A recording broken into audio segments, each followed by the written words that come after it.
and make sure the lav mic is unmuted. You have audio coming through? The bar should just move when I talk. It's gone to the camera feed on this side. Let me just check that out real quick. Oh, what the heck? I see the issue. Here you go. Yep, looks like we're good. Awesome. Okay. All right, everyone. Hope you enjoyed first presentation. I know it was a little bit long, but there was some good information in there, and eventually you got to see the game in the field, which is always a pretty exciting start to the season. So, as you can see, we're set up here in a room at Archmere Academy, so thank you to them for letting us have this space to host our event. We were really looking for a place to be able to set up and have good internet and all that kind of stuff, and it's awesome that we found one, so thank you to them for letting us in here. I am standing in the field of Freight Frenzy, which is going to be our game this year. We've been looking at it and playing with it all morning here. Again, wish we could have you with us, but this is the best we can do. So we'll go ahead and sort of show you around a little bit, and we'll take questions as they come in. We have Zach over there hiding behind the little podium, monitoring chat for us. So hopefully he'll get your questions to us as fast as possible. Again, remember there's a little bit of stream delay we're working with, so it might take some time for your question to pop up and get answered, but we will get to it as soon as we can. So what should I start with, Andrew? Why don't you show them an overview of the field again? You saw this in the animation and in the video that Aaron was demonstrating, but this is the field. So there are these two shipping hubs right here. They do wobble pretty easily. They center pretty well afterwards, but a little bit of weight will start tipping it off to the side. Then back over here, farthest from the audience, so where the scoring table would be, this is the shared shipping hubs. Put blue sideways on it or red side, you can score points at the end of the game like that. The warehouses that you have to be completely within are marked off here by the tape line. So if you want to be interacting with the freight, picking it up, and you have to be completely within the outside border of the tape. Again, we can show you that as needed. And yeah, this is it. So the freight is split up evenly in terms of the number of balls and blocks, weighted cubes on either side. There's an even number on each side, but their position in the warehouse is pretty random. They just kind of get pushed into the corners. They do all start, something that's important, they all do start the match within this last tile here. So even though the warehouse is almost 4 tiles, all of the freight starts within that last tile there in the corner. Anything in chat, Zach? Any questions? All right. Do the ducks squeak? Do the ducks squeak? Well, let's find out. They kind of do. Here's a little close-up of one. It's a rubber duck. The eyes aren't centered. That's okay. Here's the back. Here is the bottom. If you want to order some for whatever reason, you can go to... you can just turn the duck around. You're going to give everyone motion sickness, Andrew. It might be mirrored, but here you go. You can go to, it's backwards, but it's orientaltrading.com if you want to order your own duck for whatever reason. Dollar store. Yeah, you can just get your own ducks. Do they squeak? No, they just kind of make an air pushing noise. They're not great. They don't squeak, though. They're also asking, how tall is the terrain? Do we have a tape measure? Yes, there's one over there. Okay, I'll grab a tape measure. At least I remember we brought it. I hope so. There's one in the box over there. Yeah. Hey, you measured in the box. Did I miss? It was the box that we took away. Thank you. All right, sorry, I am running around here looking for all of our stuff. The terrain, so if I go, the barricades, if I go here, they are about 1.5 inches. I don't know how well you can see that. I'll try doing it on the front here. I'd say closer to, an 1.5 inches is what it looks like to me.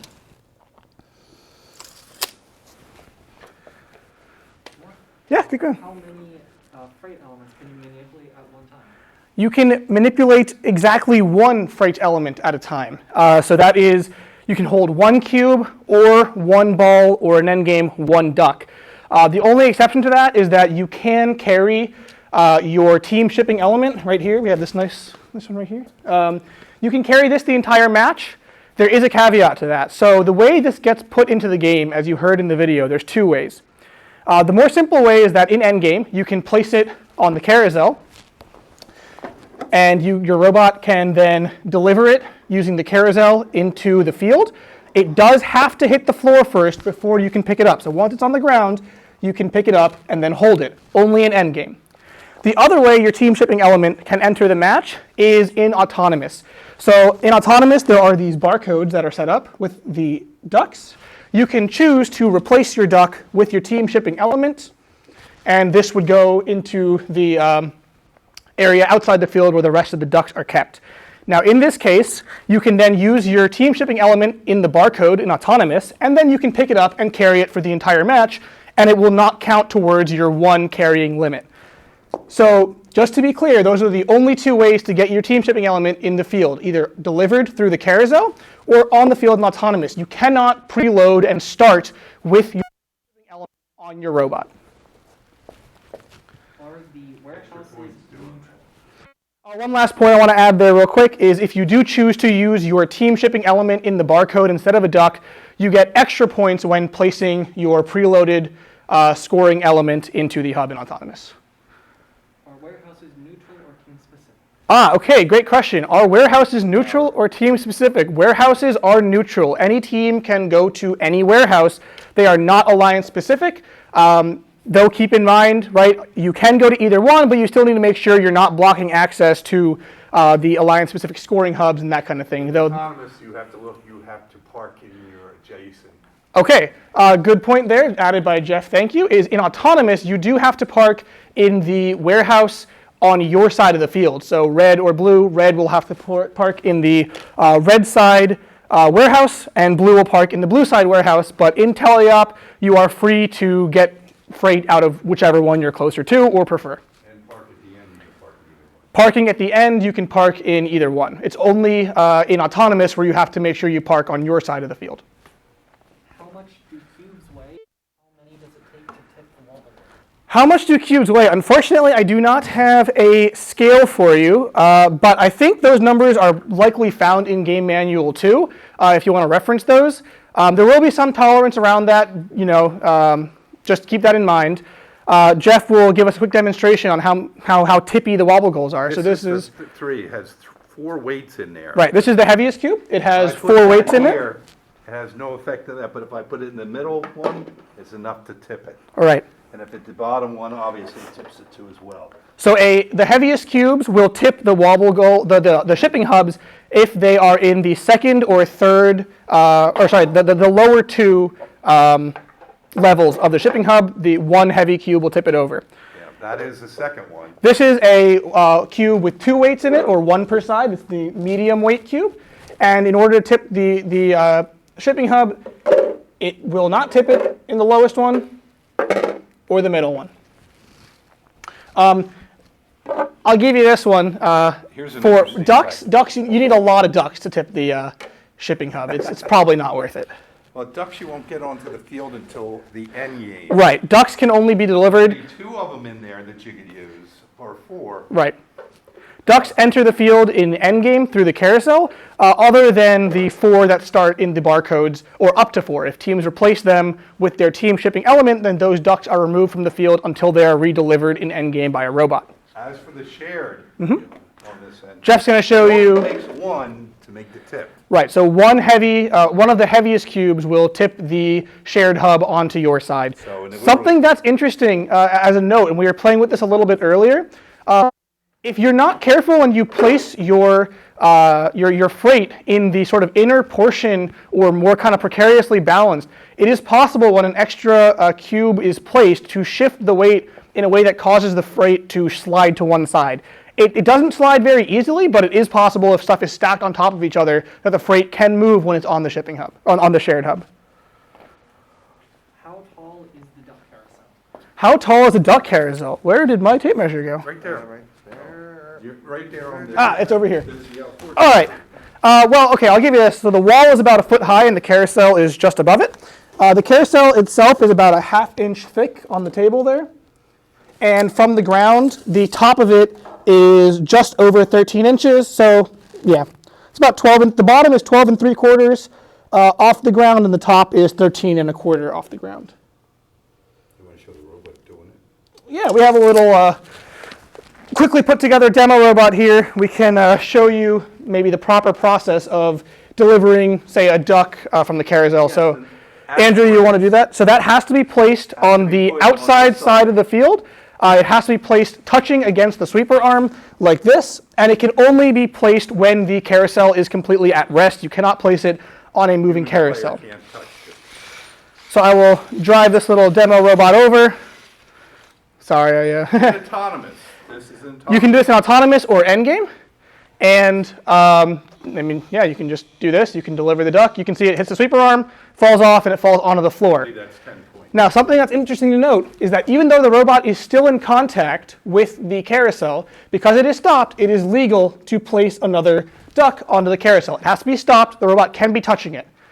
Something important to note is that if you spin the carousel too fast, the duck flies off outside the field and will not be scored. You can reset it and replace it on the carousel, but it does not get any points for doing that. Additionally, in order to deliver it, it has to hit the sweeper arm and fall off. If the duck was to go around and fly off right here, no good. It has to make contact with this side of the sweeper arm and then fall to the floor.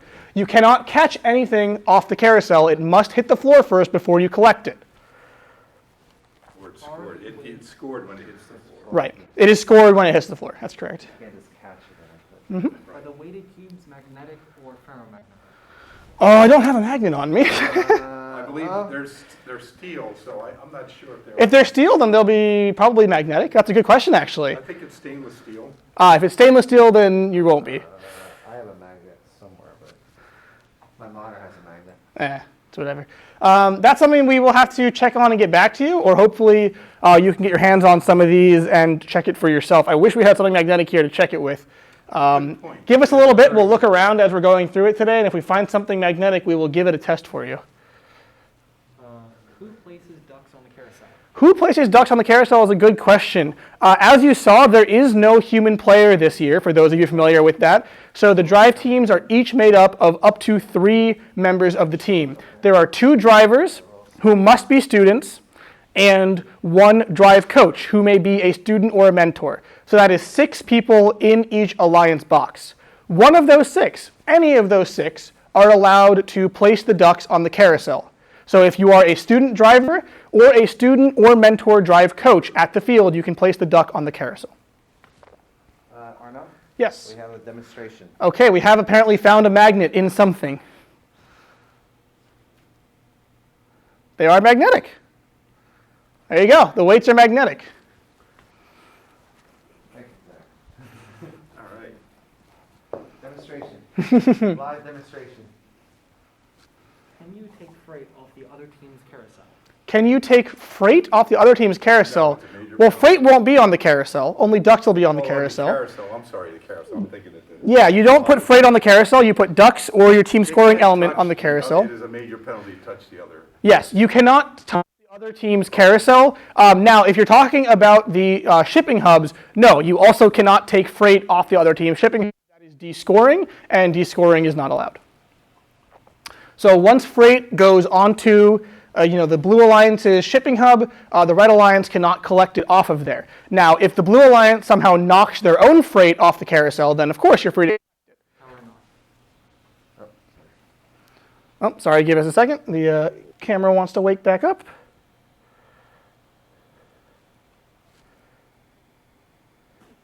Come on. That was All right, sorry about that. It was just a little. They were referring to technical shipping hubs. difficult. Yeah, the shipping hubs, yes. The shipping hubs, you cannot collect or move freight off of the other alliance's shipping hub. How tall is a shipping hub? How tall is a shipping hub? Okay, I keep losing my tape measure. Oh, there it is. Okay, so I'll measure to the sort of lip. As you can see, the shipping hub is kind of bowl-shaped, but I'll give you to the lip of each level because you have to clear that to get your block in. So the first one comes in at about 3 1/4 inches, it looks like, off the ground. The second level, we'll try to get a good perspective here, is just over 9 inches, it looks like. And the last level is about 15 inches off the ground. So 3, 9, and 15 roughly. Including the cap. 14 3/4 is the lip. At the What are the officials? Officially, it's 3, and we're talking the top of the lip. Yep. And then 3 inches. Yep. 8.5 inches and 14.3. Okay, so I'll repeat that again. Officially in the game manual, it is 3 inches to the bottom lip, 8.5 to the middle one, and 14.75. Is that correct? To the top one. And how tall is the top of the capping 20 stick? and a quarter. 20.25 inches to the top of the team scoring element capping pole. So something to note again is that our robots have to start inside an 18-inch cube, which means that if you want to reach on top of the shipping hub to place your team scoring element, you are going to have to extend after the match begins. You cannot begin the match above 18 inches.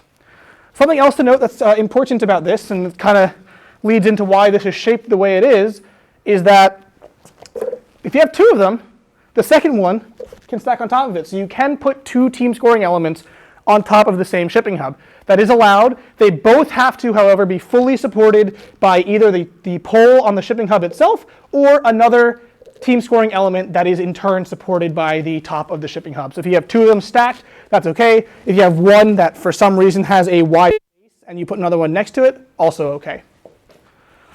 Can you steal ducks and freight? Can you steal ducks and freight? Clarify stealing, but any ducks that are on the floor are fair game for you to collect. And like we said earlier, freight in the warehouses is alliance neutral. You can go to whichever one you want. If freight is placed around the field kind of wherever during the course of the match, you're free to collect it. The only place you cannot collect freight from is a scored location, such as the shared shipping hub, the shared hub, the team shipping hubs, and the two sort of floor goals on the far side here. Would you remove them from the other side of this carousel? Freight cannot be on a carousel, and ducks in endgame go on the carousel, but you cannot touch your alliance's carousel.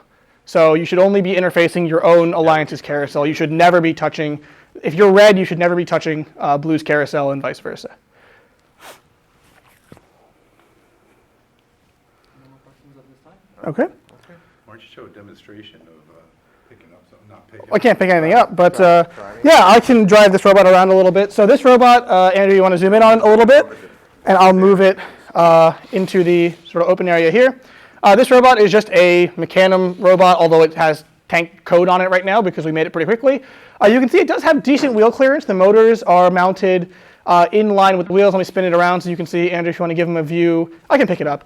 This is kind of how much clearance there is between the wheel and the motor. It's a standard 4-inch Mecanum wheel with the motor just mounted right there.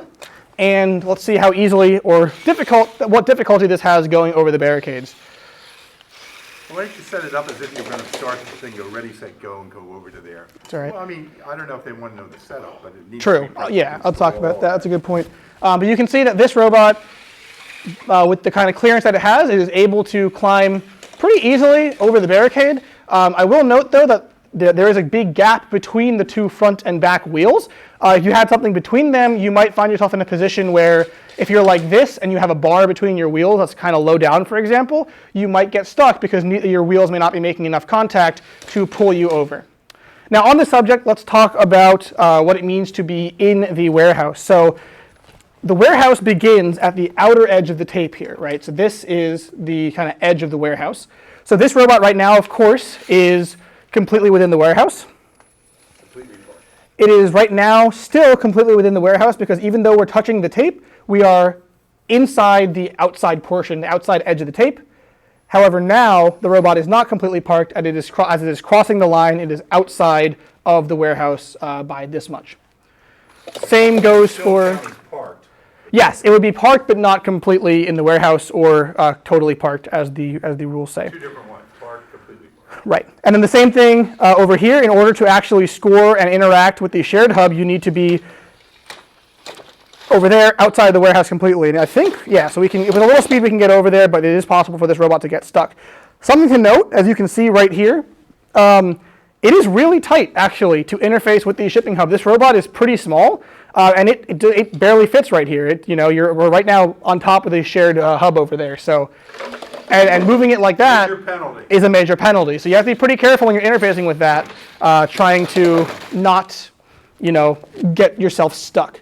Something Jeff wanted me to talk about, which is a good point, is how the robots start the match. So you can start the robot anywhere touching your alliance's wall, the wall that your alliance starts on. Any point along it is fine, so long as you are not partially or completely in the warehouse. Oops, sorry. And you also cannot be underneath or touching the carousel. So there's still a good bit of starting location, though our best guess, right, is most teams are going to start in a way where they can see the barcode in front of them to begin autonomous as fast as possible.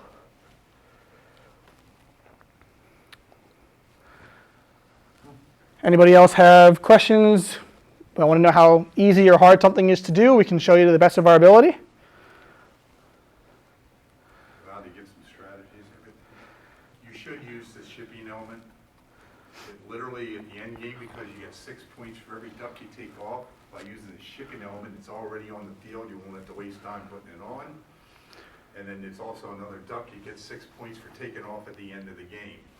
So yes, that is a great point that Jeff wants to point out here, is that it is really advantageous to use a team shipping element in autonomous, and that's for a number of reasons. So let's talk through that real quick. If you remember, right, putting a team shipping element on the field on the barcode in autonomous means that this duck that was on the barcode now goes outside the field and can be loaded onto the carousel by a team member in endgame. So what does that mean? It means, first of all, this can be picked up at the start of the match, and you don't need to worry about picking it up later, wasting time delivering it off the carousel. Secondly, it means you now have an extra duck at your disposal, which is an extra 6 points in endgame if you deliver it. So if this duck starts autonomous in the barcode on the field, it's out of play. It cannot be delivered for 6 points in endgame. Another point that's important to mention is that when the barcodes are being set up, the ducks will always face to the right from the robot's point of view, as if it is, from the wall side point of view. When you place your team scoring element instead, if you're choosing to use it in autonomous, you will place it at the orientation that you want, that you prefer.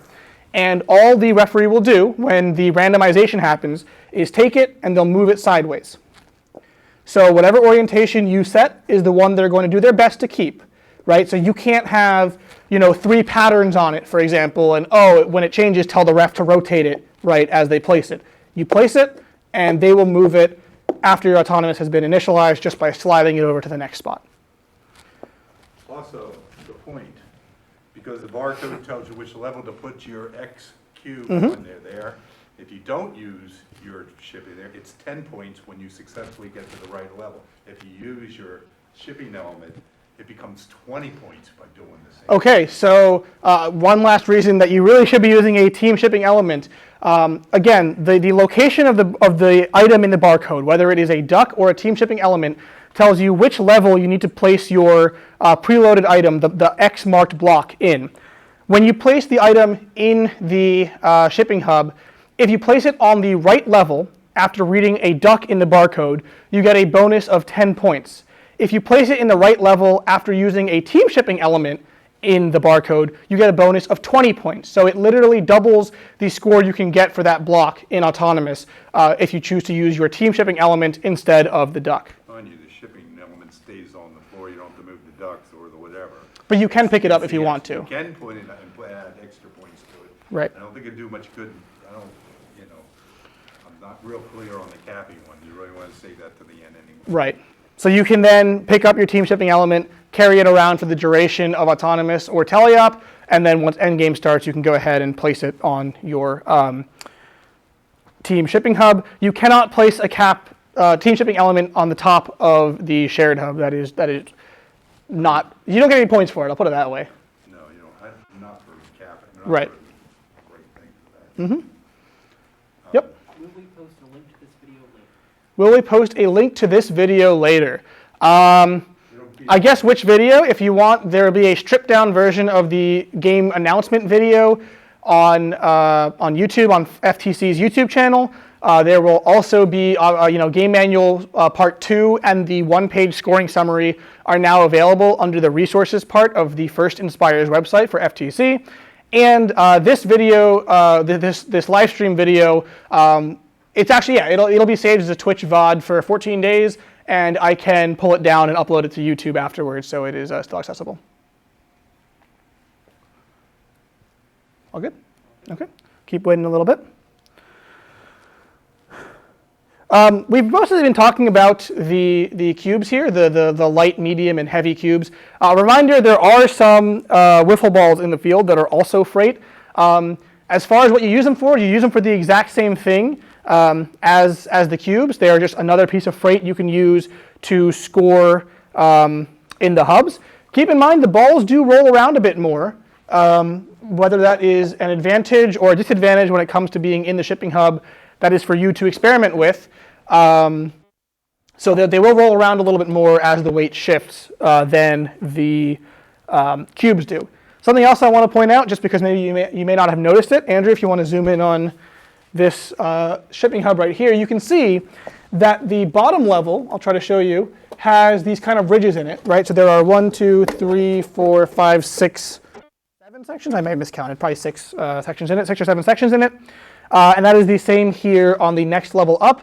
So there's an outer kind of divot here, there's a ridge, and then there's another place to put items in right here. So that means that the items in here are fairly secure even as this tips around. The items in the top, however, in this bowl here, there are no divisions, no ridges, really nothing. There's a slight bump here, but things will slide over that. So items you put in the top will definitely more easily move around. So you can see this ball right here is pretty well nestled. Even if we give this a kind of tip around, things stay put pretty well. But if we put a ball in the top here, or even cubes, ball in the top, please. We put some balls in the top, and they, as we tip around, the top, everything is sliding and rolling, whereas the bottom things are staying, much more secure and that kind of thing. So remember, you want to make sure that you get extra points. That's enough. You get extra points for balancing your shipping hub at the end of the match when everything is at rest. You cannot be in contact with it, and we measure it as balanced if there's no contact with the ground by this kind of tray. Only the bottom is contacting the ground. Only the sort of this sort of dome bottom at the top obviously contacts the ground as it has to hit something. And a quick way you can check that if you're unsure is run a piece of paper around the outside. If you can freely move it all the way around the outside, then that is balanced. So tilted, as long as there's no contact, it can be balanced. Like this, even though it's tilted, there's no contact down here, so it's balanced. And that is how they'll be checking. They're not going to be counting blocks to actually check and measure for the balance. It is a visual and kind of paper test routine. I don't want the paper test. Yeah, I mean, the more clearly you can make it balanced, right, obviously the better. You don't want to really ever put yourself in a position of being uncertain, and you don't want the refs to bring out the paper. They don't get very happy when that happens. But the more balanced it is, the better. Kind of the opposite deal over here, right? In order to score the extra points on the shared shipping hub, you actually want your alliance's color, the side with the tape that has your color, to be making contact. So this is okay.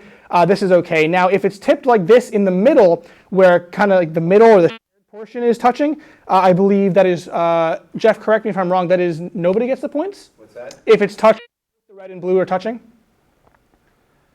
I don't know. Well, you can check the rules and make sure, but I'm pretty sure I remember reading that if both are touching, sort of it's right in the middle there, neither of the teams get the points. Now, something else to keep in mind, when you are scoring on here, and this is going to be a little bit of a gray area because it comes down to what is your intent, what is necessary, right? If you come down here and you weigh the whole thing down in a way that's violent and launches, some of the elements on here to your side, you got to be a little bit careful because, is that necessary? Not really, and you're descoring, so that's a little bit dangerous. Elements for you to descore, you descored the other element, therefore you get. Right. So if you were to move some of that intent, by pushing it harshly on, and the element shifted onto your side, you're descoring from blue onto red, and that is a problem. So you got to be careful. Also, right, you do not want to be contacting the hubs. If you're, holding it down with your robot, well, that's not going to get you points because that's not it being unbalanced. That's you weighing it down. Same way, if you are, holding the shipping hub, your team shipping hub up, and you're kind of balancing it with your robot, you're not going to get the points for balancing it because you're still in contact with it.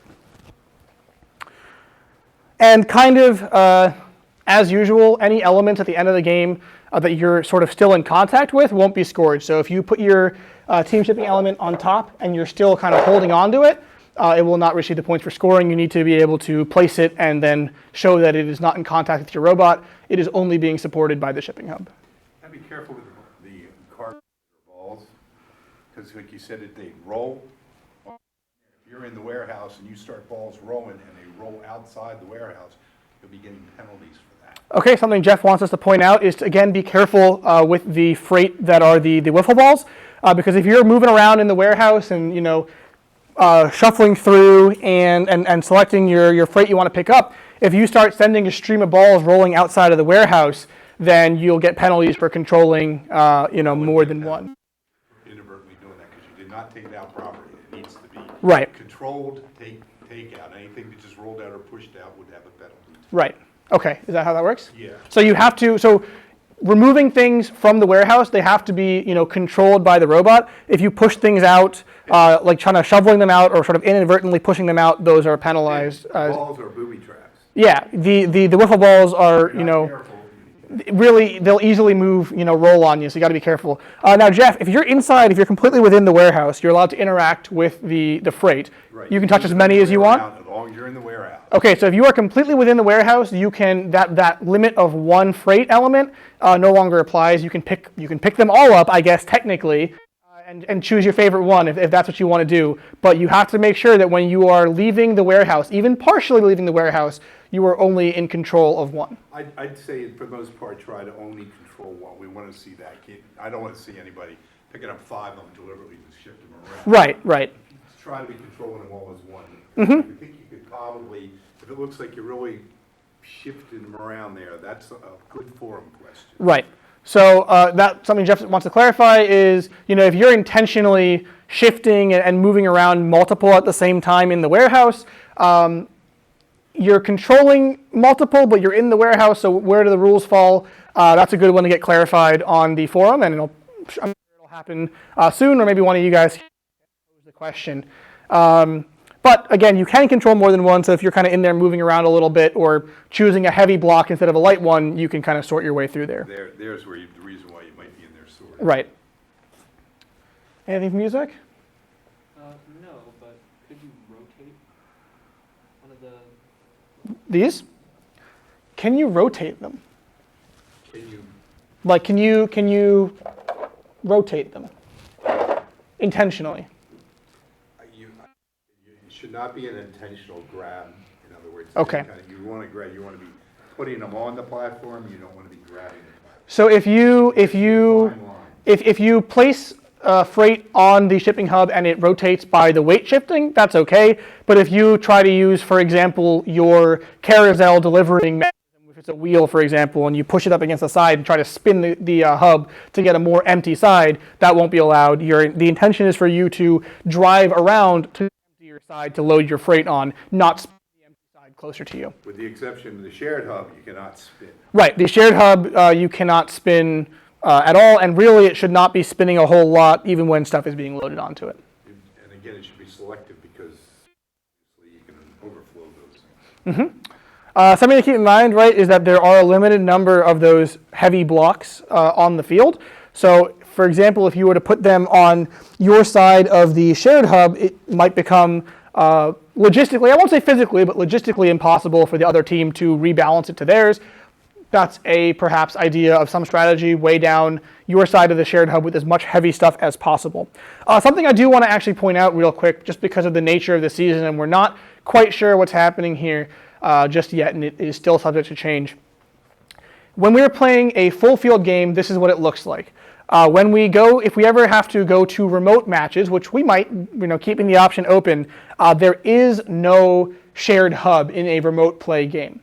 Right, the field will shrink a little bit. It'll become kind of 2/3 of its size. Instead of being 6x6 tiles, it'll be 4x6. There will be a red or a blue alliance side set up. There'll be one robot on the field, and there will be no shared hub over here. So in that sense, all you're doing is getting points for autonomous, delivering ducks off the carousel in endgame, and loading up your shipping hub in the teleop portion. Mm-hmm. Can arms reach out in the warehouse to the shipping hub? No.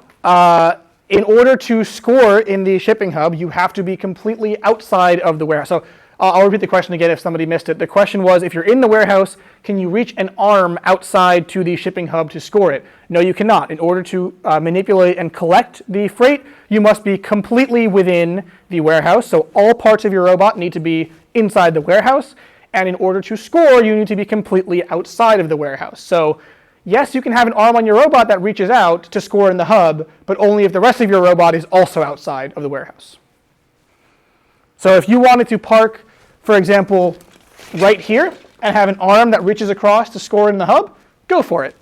But if you want to do the same thing from right here, that would not be allowed because you are breaking the plane of the outside of the tape. You are partially inside the warehouse, and you cannot score from here into either of the hubs, the Alliance-specific one or the shared one. Something maybe just to, strategy-wise, while we can still share these kind of things with you early in the season, as you saw when I was driving around earlier, it was pretty tight to get from the warehouse to the shared hub over this middle barricade right here. The robot got stuck right there. That's not the only way. Of course, if you have a smaller robot, you might fit. Otherwise, you can always come outside of the warehouse this way, drive around, and approach from the front. Remember, 18 inches is not a goal. Yes, Jeff wants me to remind you that 18 inches is not the goal size of your robot. It's the maximum size of your robot. You can, in fact, build a smaller one.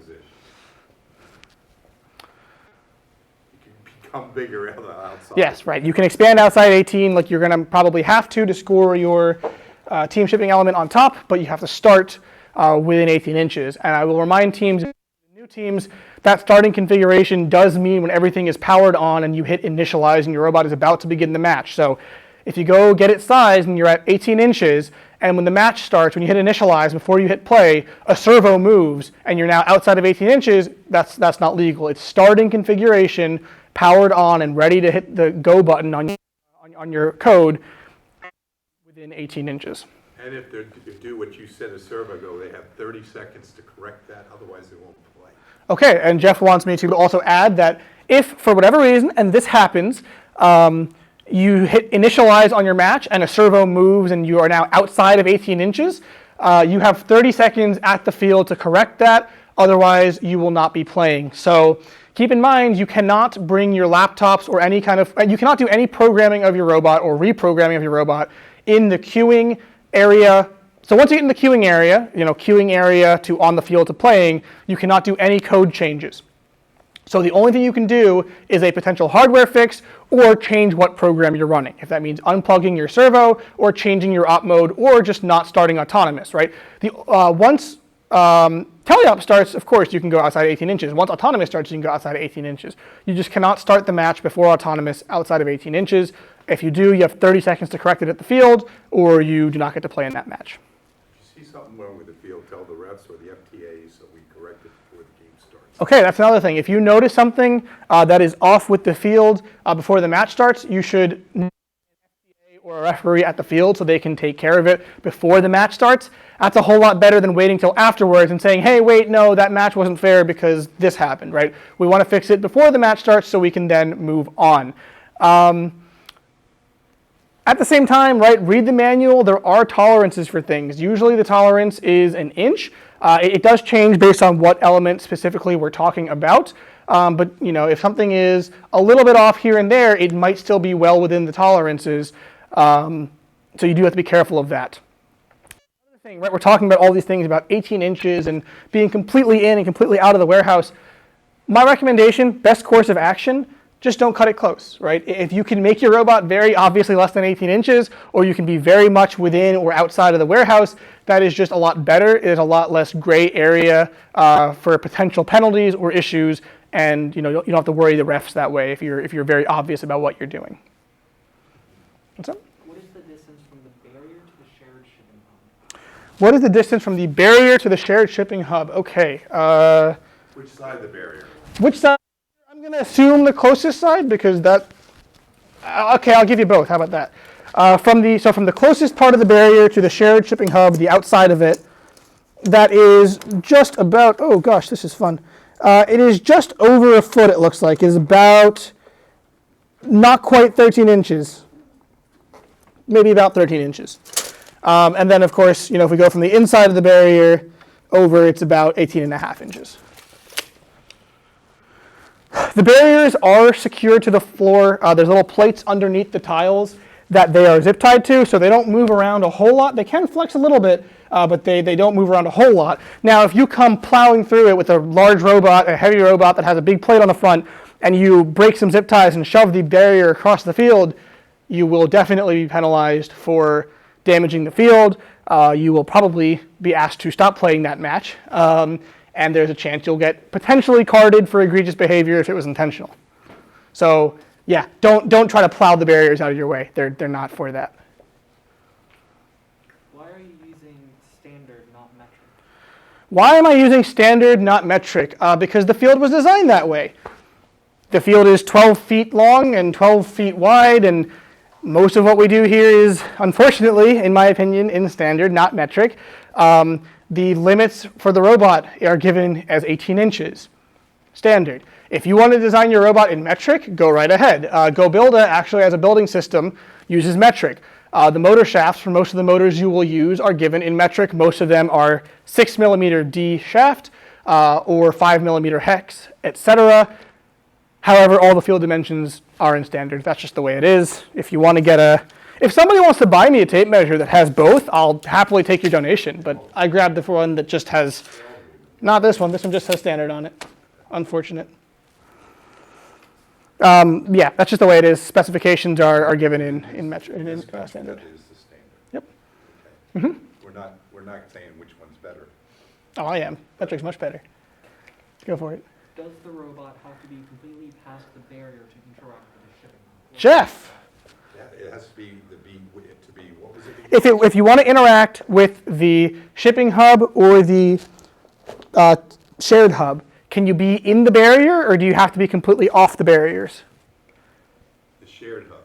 Let's go with the shared hub No, first. you got to be completely out of the warehouse. You can be, but the warehouse is defined by the tape, not the. Everything you do, you have to be completely out of the warehouse. But you can still be balanced on the barrier. You can still be on the barrier. So long as you're outside of the tape, You have to be outside. you can still be on the barrier. Remember, the warehouse is defined by the outer edge of that white tape, right? The edge of the tape farthest away from the walls. If you are not over the tape and still within the barrier, like this, then... I believe you just have to be in the outer part of the barrier itself. Right.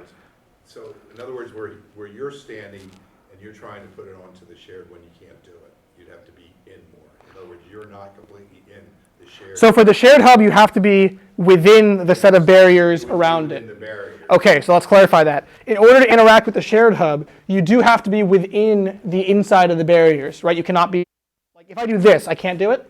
You can do that. You can do this. So as long as you're inside the outer part of the barriers. I believe so. So this is not allowed. Don't completely quote me. My understanding is you can. Okay, so Jeff's saying that this is not allowed. This is, because you are now inside that outer edge. That is definitely something, yes, actually, you shouldn't be stepping on it. But definitely something to check against Game Manual 2. It'll be stated in there, and if it's not, please post or wait for a clarification question on the forum. That's an important one. In other words, barriers, like you said, there's not only speed traps, they're also part of that. But you can see the tape warehouse is well defined as the tape. Yep. It's the outside the tape, you're outside there. You have to be in that. Same thing's true, you have to be inside the outer part of that. Right. So as for the shipping hubs on your Alliance side, how about that, Jeff? Can you be, what's the rule on that? Outside of the warehouse is okay?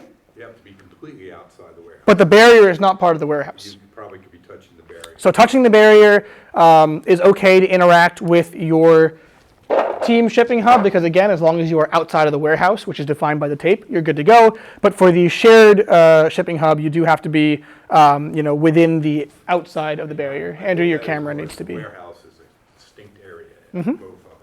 Once you're outside of that, you're kind of in that area. When it comes to the shared one, it's kind of framed by the barriers. Right. So. Anything else, Zach? Okay. Same thing's true with the stored areas too. Right, we haven't been talking about much about that. In the self-storage area, which are the areas on the floor up here on the audience side, just for some perspective, again, the carousels are on the audience side. Audience watches you from the carousel side, and that back there is where the scoring table would be by the warehouses. If you want to place items for points inside the self-storage, they need to be within the outer perimeter of the tape. And that is pretty standard in most FTC games. Remember, you're sharing that stored area as a parking area, both in the beginning and the end game. Right. On that end of it, so, maybe not, I have to remember whether the store, it is definitely an end game you park. Yes, in I don't the think it is an store. end I game, don't think it's end but we game, can check it's that. strictly the warehouse. Yep. What's up? What if you get stuck? What if you get stuck? Okay, this is an interesting one. I'll address the easier case, which is let's say somebody pushes you. If somebody pushes you, you cannot be forced into a penalty. So if you are in a legal scoring position and you're in the act of scoring and somebody pushes you into an illegal scoring position, you will not be penalized for that because you cannot be pushed or forced into a penalty. If you get stuck somewhere, let's say you get stuck in the barrier somehow.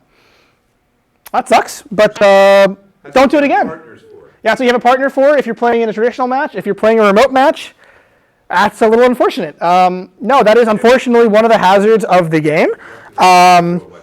You have to design a robot that'll play this game robustly and take a little bit of abuse from the field here. If you get stuck, you get stuck, right? At no point are you able to reach in and self-correct your robot. Once that autonomous buzzer starts for the next 2.5 minutes, your robot is in the field being controlled only from outside of the field during teleop. That's it.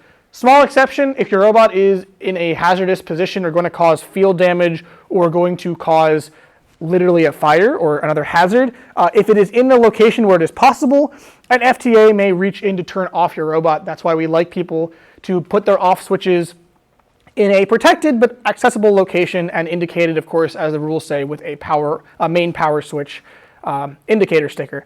But again, as long as you are in control of your robot, if you get stuck, that is just unfortunate. What happens if you're autonomous and you're stuck with a robot? Autonomous is an interesting one. How do rules work in autonomous if you cause a collision or you get stuck? If you get stuck, you're stuck. If you're stuck in autonomous, same rules, right? You should be building a better autonomous. That's unfortunate.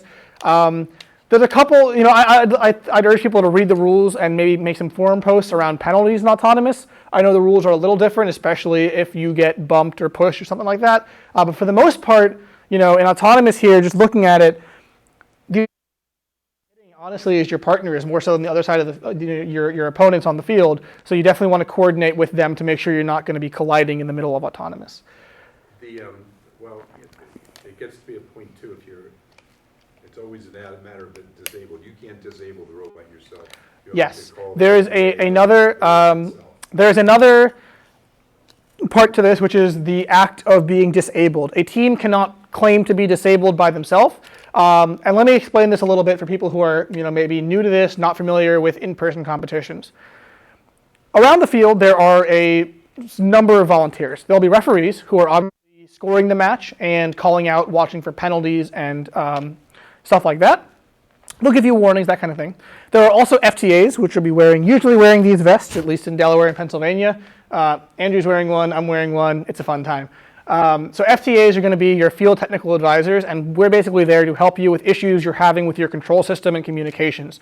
So if you drop communication between your phone and your robot controller, we step in and we can do as much as we can. Really, we can only do so much as what you can in terms of restarting the robot, unplugging controllers, restarting the app, that kind of thing. We do hopefully, we aim to offer a little more kind of experience with that and fixing problems quickly. The other thing that an FTA can do, if the situation, and there are rules around this, but an FTA can declare a robot as disabled.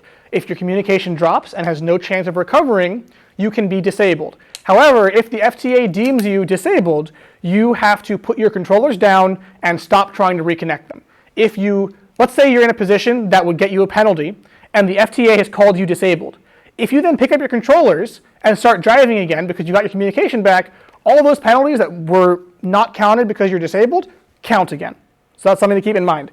Secondly, you cannot strategically be disabled. So if you drive somewhere you have no business being, and then have a server on your robot that unplugs your phone and causes you to lose communication, and then say, oh, I'm disabled, we would say, yeah, but you shouldn't have been there. So even though you're disabled, those penalties still apply, right? So really, we don't call disable that often because teams remain in control most of the time.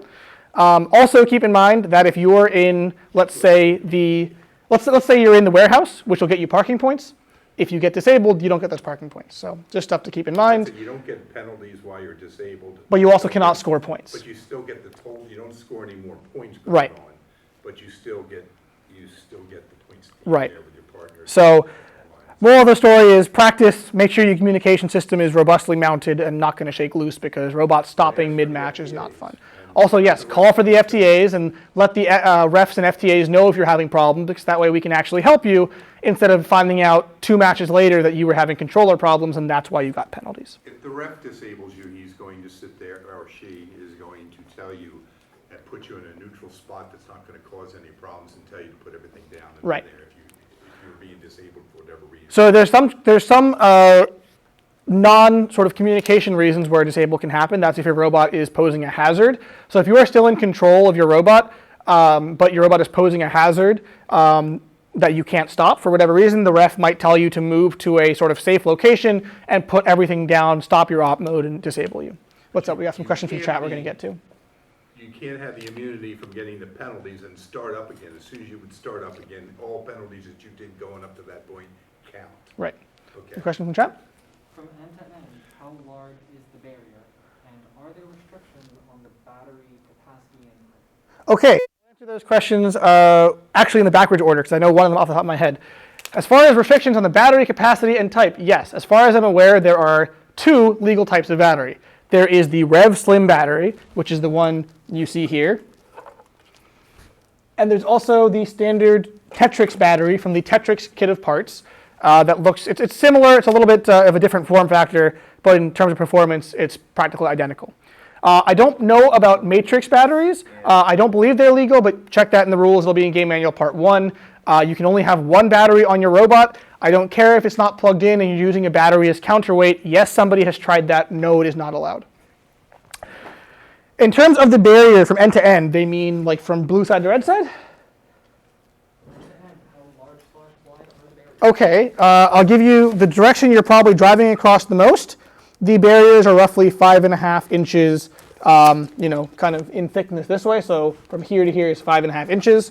End to end, that's going to be a fun one. I'll measure 1 and multiply by 4. How about that? Each one is about 28.5 inches long. So each one of these, there are 2 different lengths of barrier. These 4 in the front here are shorter. Each one of them is 28.5 inches long. There's 4 of them. You guys have calculators. I do not right now. So that long. And the longer barriers that go this way are each about 30 inches long. So they're really similar, but 28.5 times 4 and 30 inches that way. Or 13 3/4 inches open area. Between here and here, Between, The open area where there's no barrier. right here. so the field is 12 feet side to side, and there is 13.5? 13.7 inches open on either side of the field. So again, you can do some math to figure it out. Yep. Only slightly different. Are tank treads allowed? Sure. You'll have to do a couple things if you're using tank treads and just be careful about it. For the most part, tank treads are fine.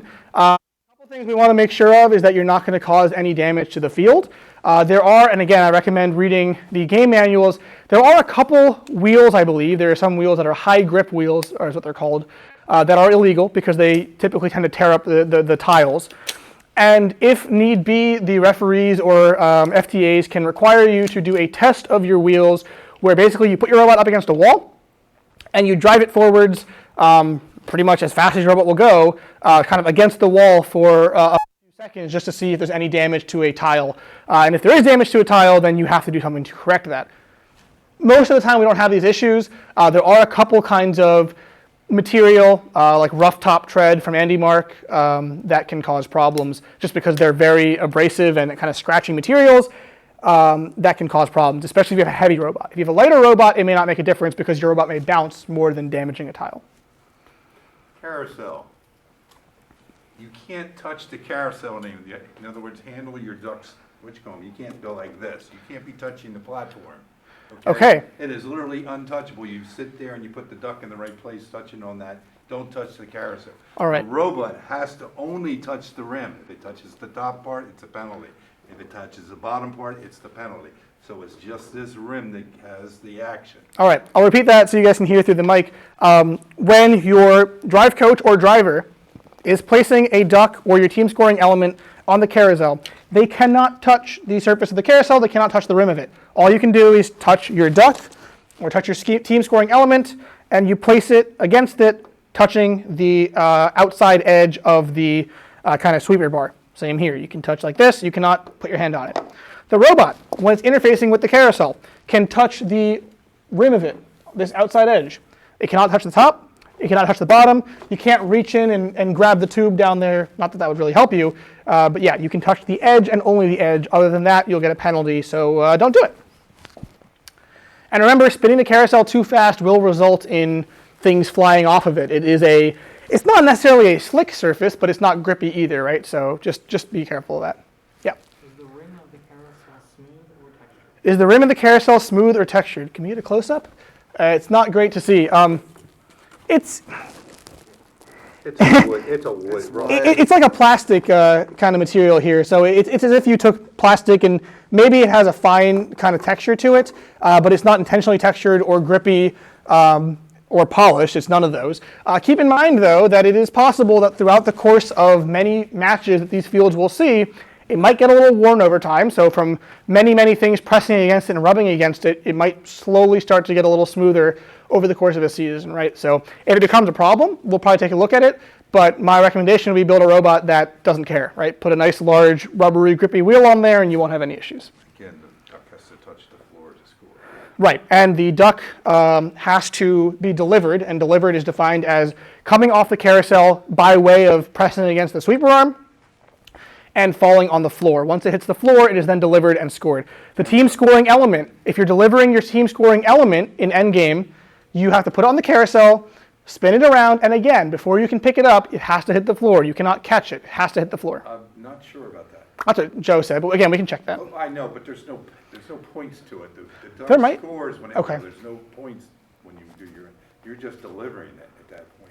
The ducks have it when that needs to be. Okay, so as far as the Well, team not scoring real clear, elements, but that doesn't make sense. we'll have to check on that. That's a forum It's question. probably a forum question because it's a little bit unclear if you can catch your team scoring element because there are no points for it hitting the floor, but that might still be required. We'll have to check on Personally, I that. don't see anybody doing that What's up?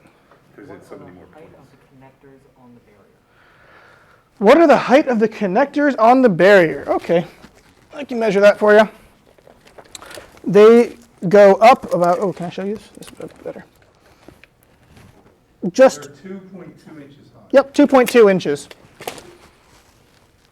By the way, here's, if you want this, if you want. So this is all available in the game manuals and the field build guide and all that stuff. All those dimensions are there given to you. By the way, the wheel might not be the answer. Okay. I mean, it is one answer. Yeah. You know. Yeah, all these things, everything we say here can easily Yes, change the that's what I'm first. trying to say. Yep. is Nothing is the answer here. Check it before. Right. So we'll give you a reminder of that, right? Nothing, none of the proposed solutions here that we've been talking about are the correct answer. There's many ways to solve all these problems, right? Our robot has a little wheel on it just for demonstration purposes. If you come up with a better way to interface with the carousel, of course, you're welcome to do it. This was just one example of many. Yep. Ron wants us to know that we cannot catch the duck. It is mentioned in the video twice. Yes, right. You cannot catch the duck. It can fall on the. It has to fall on the floor to be worth anything to get the points in endgame. The uncertainty is around the team scoring element. We don't know if you can or cannot catch that off the carousel. We'll have to check on that. You can't catch it. The team scoring element. What's that? The team scoring element. Okay. Right. That's where the uncertainty is. What if the duck falls in, say, a tube or a ring? Okay. So, question from Zach, who likes to be creative sometimes. What happens if the duck falls off the carousel into a tube or a ring? So it makes contact with the floor, but it is controlled by the robot before making contact with the floor. You mean bounces off the robot? No, I mean, like, what if you have like a cylinder right here that is part of your robot, and the duck falls off? You don't, but it falls off right into your tube, and then you drive over there. I mean, you actually possess it? You possess it, but it's in contact with the floor. guess what happens first, right? Right. It's a question of, If it bounces off the robot and touches the floor, but it's not bouncing off. It's just like intentionally being I'm contained. talking about that as to whatever end. Well, that's a really good forum question. Somebody can Let's put it this post way. that. If you catch it and it falls in your robot and you're carrying it, go away, because now if you get another one, you're carrying two, so you carry the penalty the whole time. You literally cannot pick up another element versus. Right. So something to keep in mind, right, is that ducks do count as one of your freight. Okay. So if it falls off the carousel and somehow bounces or gets stuck in your robot, you are now carrying that duck, which is a piece of freight. And unless you can get it out of your robot, you cannot pick up another piece of freight without incurring penalties, because you'd be controlling more than one. Let's say this there, if you actually have a robot that's sitting there, has this and has something there going, and it sits there and it directs it over, so it also scores in the storage area when it hits the floor, that's a penalty. You can't directly be controlled. Okay, so You're looking for incidentally hitting it. right. So if the duck is delivered off the carousel and it incidentally bounces off your robot on its way to the floor, that's okay. But if you have a kind of ramp or a platform that is directing the duck into the self-storage area intentionally as it falls off, that will be penalized, because you cannot intentionally control the duck before it hits the ground. It only becomes a fair element to control once it's on the ground. Try not to do it. And again, these are all like fun edge cases, but when it comes to the actual match, best situation is just don't make it questionable. Right. I mean, at this point there, we'd probably sit there and say, get it inspected. All right.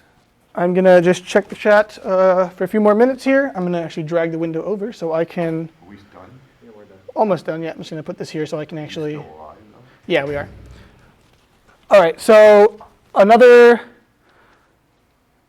question. How much would it really help, though, the cylinder? Right, and that is the point, right? We're just sort of throwing out edge cases here of, okay, what do the rules say about this? How much does it really matter? How much would it help? Probably not a whole lot, but there's always the chance that somebody thinks of a good idea as to why it might. So you'll have to kind of just keep checking the rules in the forum on that one. But the more obvious you can make it that you're not breaking any rules, the better time you're going to have.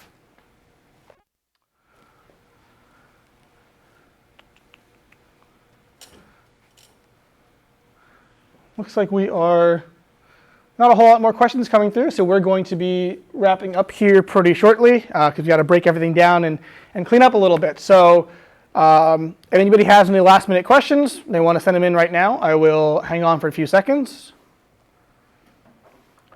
Is there a penalty for damaging the duck while carrying it or picking it up? Yeah, damaging the field in general is not good. There are ways to handle all the field elements without damaging them. And if your mechanism, I'll put it this way, if you inadvertently damage a duck at once, you'll probably get a warning. Don't do that again, be more careful, whatever. If repeatedly, every time your robot picks up a duck, it ends up with a hole in it or a spike through it or dented, whatever, then yeah, we're probably going to tell you, hey, stop doing that, whether that means changing your mechanism or stop touching the ducks. Don't intentionally damage our parts. We don't have that many of them, and we want them to stay in good condition. So simple answer, inadvertently doing things as a one-off, you'll probably get a warning. Repeated behavior, whether it is incidental or intentional, no warning there. If you intentionally knock one of these over or drive through the barricades and cause damage to them, or drill a hole into our cube intentionally, then yeah, you're going to get penalized for that. You might potentially get carded for egregious behavior and you'll be stopped. You can be re-inspected, you can be asked to stop playing the current match, and in extreme cases you can be disqualified from the competition. So don't damage things.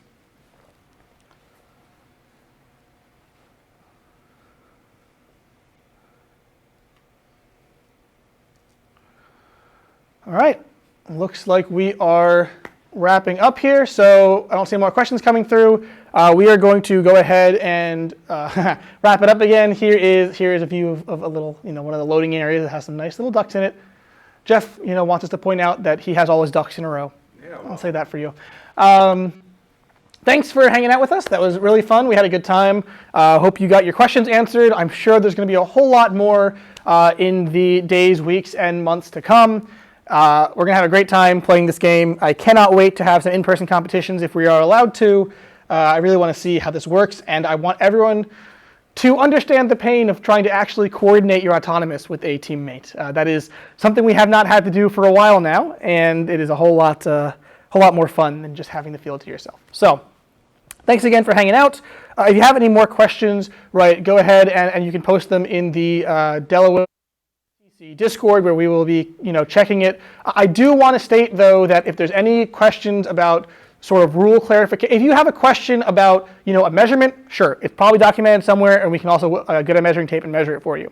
If you have a question about, something general about the field, all good. If you have a question about an interpretation of a rule or a gray area or anything like that, things we've said here today and things that we will potentially say in the future on the Delaware FTC Discord are not official rulings. It is only an official ruling if it is posted in the game manual, an update to the game manual, or a forum post. So assign someone on your team or everyone on your team to constantly and regularly check the forums. It is not uncommon or impossible for rules to be clarified, adjusted, or modified in ways that may make entire strategies illegal. So just keep on top of it. Nobody wants to go to a competition and find out their entire plan is no longer allowed. So that's it. Hope to see you all soon. We are going to wrap it up here. We'll clean up everything, and